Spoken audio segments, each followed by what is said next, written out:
Welcome to this guide on Zero Trust Architecture, or ZTA, specifically designed for federal administrators, system operators, and IT security officers. Today, we'll explore how the NIST Risk Management Framework can be effectively utilized when transitioning to a Zero Trust architecture. This video will cover everything from the fundamental concepts of Zero Trust to the practical implementation steps using the RMF process.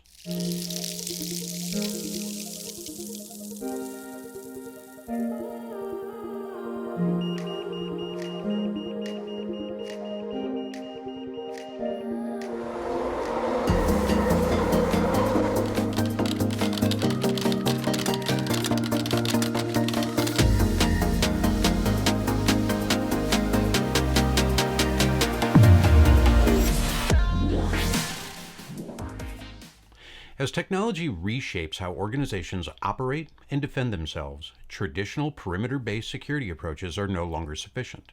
Zero Trust provides a modern, comprehensive approach to cybersecurity that's becoming increasingly crucial for federal agencies and organizations. Let's explore what Zero Trust really means and how it can transform your organization's security posture. Zero Trust isn't just another cybersecurity buzzword. It's a collection of concepts designed to minimize uncertainty by enforcing accurate, least privilege per request access decisions in information systems and services. Imagine working in an environment where the network is always under threat. A contested network is one where control, security, and reliability are constantly challenged, whether by cyber attacks, unauthorized access, or adversarial interference. In these networks, you can never fully trust your data is safe, your communications are private, or that everything is functioning as expected. At its core, Zero Trust is built upon a set of fundamental principles that guide how information technology architectures are planned, deployed, and operated in a contested network. It takes a holistic view, carefully considering potential risks to each mission or business process and implementing appropriate mitigations. One point to understand is there isn't a single specific Zero Trust infrastructure implementation or architecture. Instead, Zero Trust solutions are tailored to your specific business and environment. When we talk about Zero Trust strategic thinking, we're discussing a comprehensive approach to planning and implementing an enterprise IT infrastructure. This plan is what we call a Zero Trust architecture, or ZTA. Success in implementing a ZTA requires more than just technical expertise. It demands the involvement and cooperation of enterprise administrators and system operators throughout the planning, deployment, and operational phases. Let's look at the core logical components that make up a Zero Trust architecture in detail. At the heart of any ZTA implementation is what we call the policy engine, or PE. Think of the PE as the brains of the operation. It's responsible for evaluating resource access requests, utilizing information from various data sources. The PE operates by continuously analyzing multiple data streams, including access logs, threat intelligence feeds, endpoint health reports, and network ID authentication statuses. It uses sophisticated algorithms to make real-time decisions about resource access based on this comprehensive data analysis. The PE's functionality extends beyond simple binary allow, deny decisions.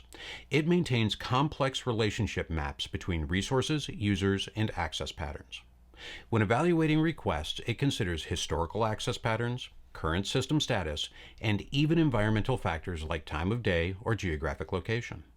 The PE must be capable of processing these multiple inputs simultaneously while maintaining rapid response times to prevent delays in legitimate access requests. Working alongside the policy engine is the policy administrator, or PA.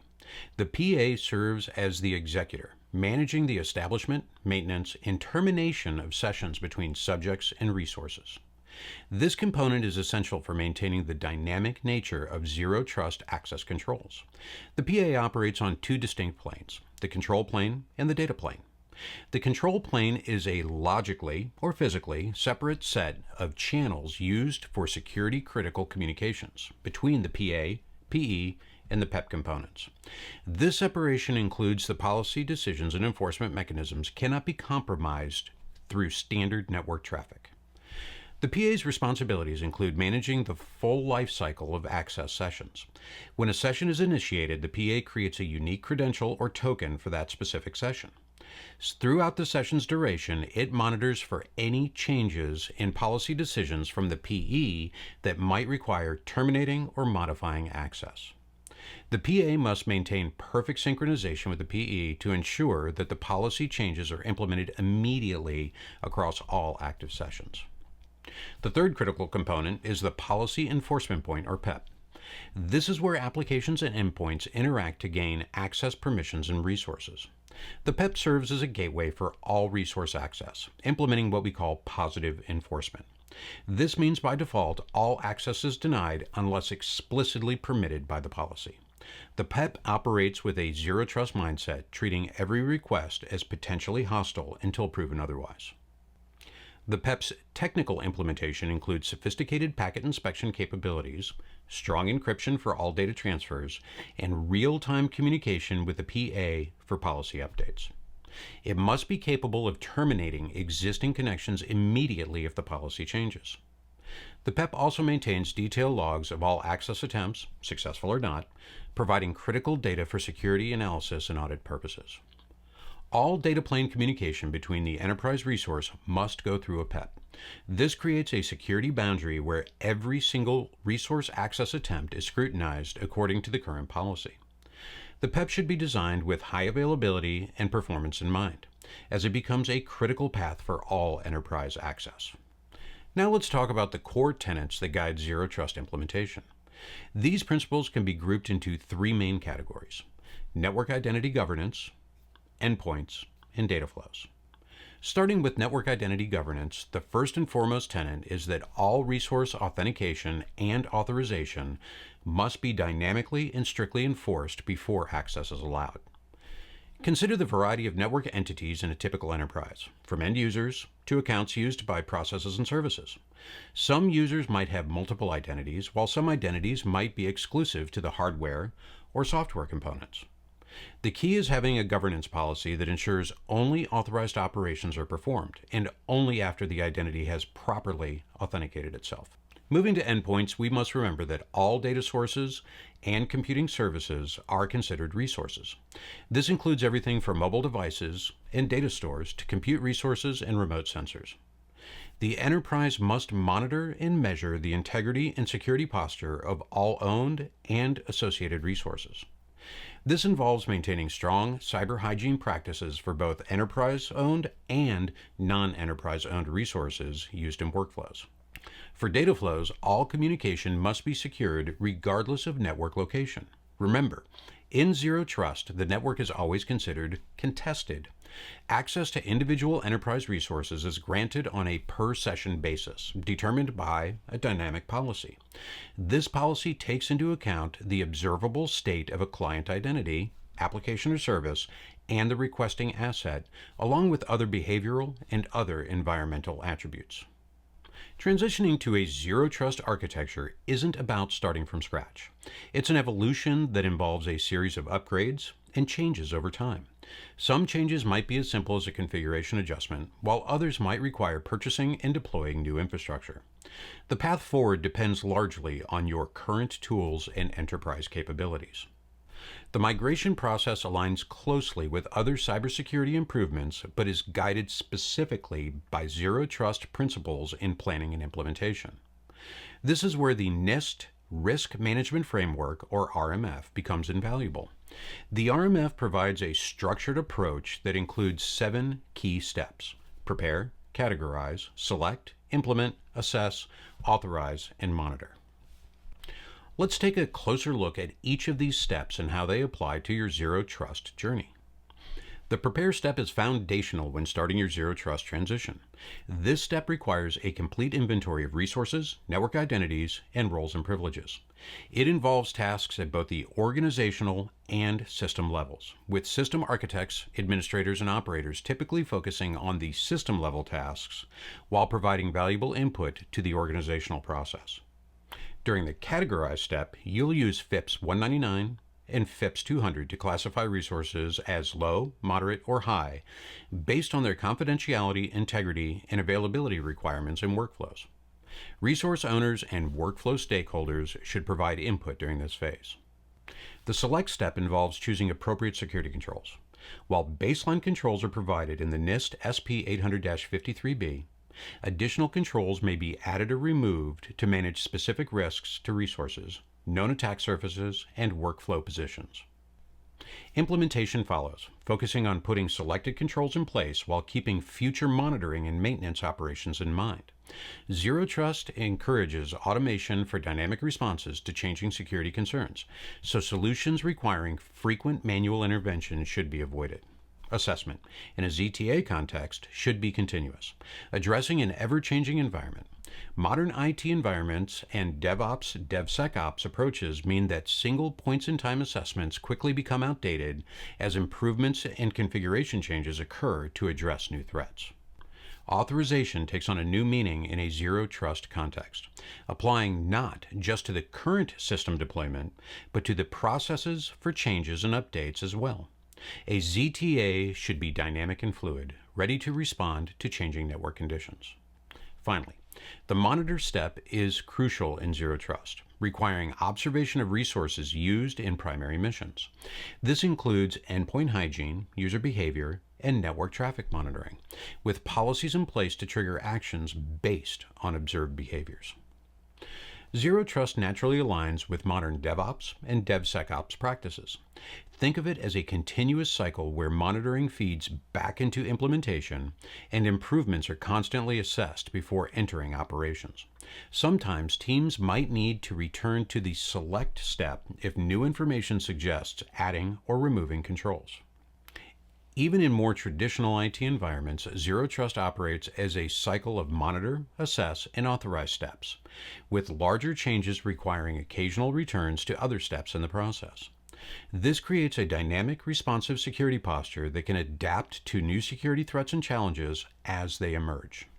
Let's explore the essential security considerations and best practices that should guide your Zero Trust implementation.